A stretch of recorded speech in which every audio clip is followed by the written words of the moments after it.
our heels in line. Front foot heel, back foot heel in line. But what happened at the time? My pelvis is looking naturally forward in this position towards Arthur standing, right?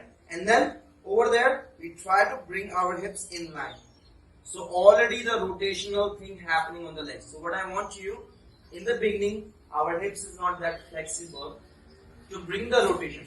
So what I say, take your right foot slightly out and the back foot slightly outward as well. So the both foot like stays on a different track. And when we go forward from here, if you can see my hip, like one hip is coming forward and one hip is moving back. You can see my right side of the trunk is dropped, like contracting, and left side one is completely lengthening.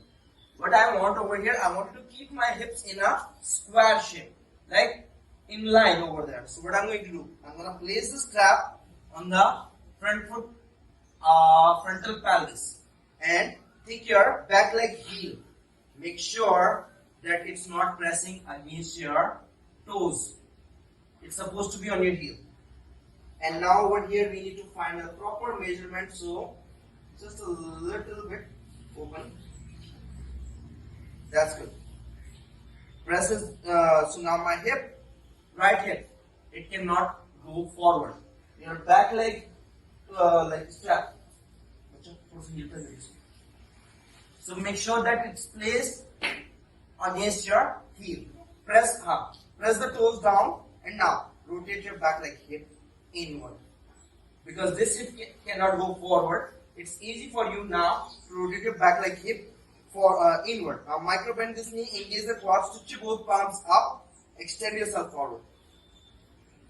And slowly drop your both palms onto the blocks. Now over here, what I want you, as much as your body can, now extend the blocks forward. Lengthen your spine forward. Extend the block forward. Once it's done, slowly maintain the lengthening coming on the spine.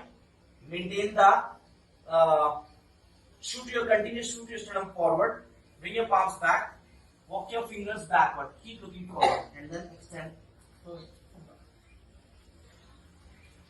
Again, once you want to come back, stretch your both palms forward. Inhale and slowly come up. Exhale. Bring your both palms up. So just work with your squaring the hip right now.